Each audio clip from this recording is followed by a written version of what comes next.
Hello everyone, আসসালামু আলাইকুম। আশা করি সবাই ভালো আছেন। আমি আলহামদুলিল্লাহ ভালো আছি। তো আজকে নতুন বছরের নতুন দিন, তো সবাইকে অনেক অনেক শুভেচ্ছা ও শুভকামনা নতুন বছরে। তো আজকে সকাল সকাল বের হয়েছি বাবুকে নিয়ে। তো কিসের জন্য বের হলাম, তো আজকে ওর টিকা দ্বিতীয় ডোজ পড়ছে, আর ওর 2 মাস হলো, গতকালকে পূর্ণ হলো। তো 2 মাসে ও দ্বিতীয় ডোজ পাবে, তো তাই চলে যাচ্ছি ওকে টিকা কেন্দ্রে টিকা দিতে। তো টিকা কেন্দ্রে চলে আসলাম, আর এখানে অনেকে আপুরাই তাদের বাচ্চাদের নিয়ে আসলো। তো এখানে এসে পৌঁছলাম, কিন্তু এখানে যে টিকা দেবে সে টিকার লোকই এখন পর্যন্ত আসে নাই। তো আমরা একটু আর্লি হয়তো চলে এসেছি, যদি ফোন দিয়ে টাইম বলেছে, তো সেই টাইম অনুযায়ী আমরা আসছি, কিন্তু এখানে লোকই এখন এসে পৌঁছেনি। তো অতঃপর যখন আসলো তখন টিকা দেওয়া শুরু করলো।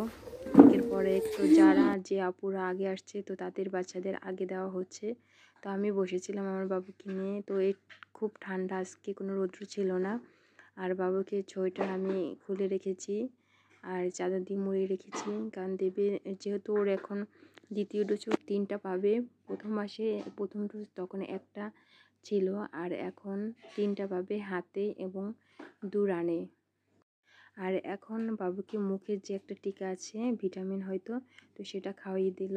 তো তারপর অপেক্ষা করতে বললো যে সিরিয়ালে যারা আছে তাদেরকে আগে দিয়ে নেবে, তারপর আমার বাবুকে দেওয়া হবে।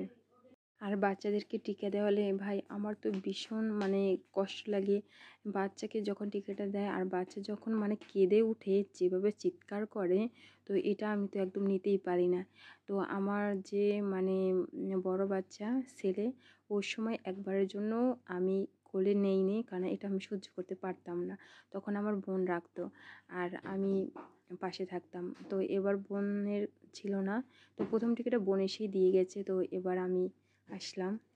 তো আমার বাবু খুব কান্না করছিল, আর এই কান্নাটা তো একদম সহ্য করে নেওয়ার মতো না কোনো মায়েদেরই। ওদের সামনে একটা মশায় যদি কামড় মারে তখনই একটা মায়ের যে কেমন লাগে তা তো বুঝিনি। তারপর এরকম যদি এত বড় বড় ইঞ্জেকশন দিয়ে শুই পড়ে, তো সেটা কেমন লাগে বলুন। তো আমার বাবু তো রীতিমতো খুব কান্না করছিল, যে ওকে থামাতেই পারছিলাম না। আর ও আমার বড় বাবুটা এত কান্না করেনি, কিন্তু ও কেন এত কান্না করছে আমি জিজ্ঞেস করলাম। বলো যে যেহেতু এখন শীত আর এই ঠান্ডায় একটু ব্যথাটা একটু বেশি লাগে, বেশি করবে, আর জ্বরও আসতে পারে, তাই যেয়ে অবশ্যই নাপা খাইয়ে দেবেন, সেটা বলল।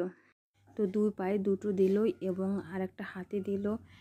ও এতটা পরিমাণ কান্না করছিল যে কি বলবো, আমার খুব খারাপ লাগছিল। আর আসার সময় আমি যে ওকে নিয়ে আসবো, ওর কান্নাই আমি থামাতে পারিনি।